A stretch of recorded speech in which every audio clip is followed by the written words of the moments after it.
TIT1 na 60cm. Nagkaroon kami na 7 days this week. Meron kaming 100 meter run this week.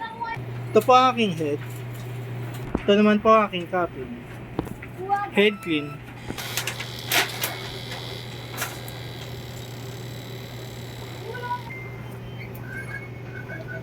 Punasan ng wiper at cabin. Nozzle check.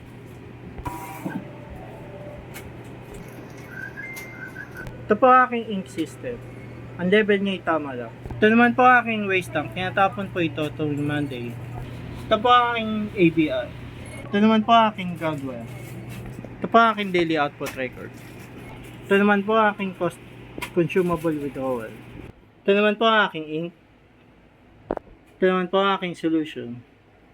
Ito naman po ang aking DTF film. Ito naman po ang aking physical inventory. Thank you.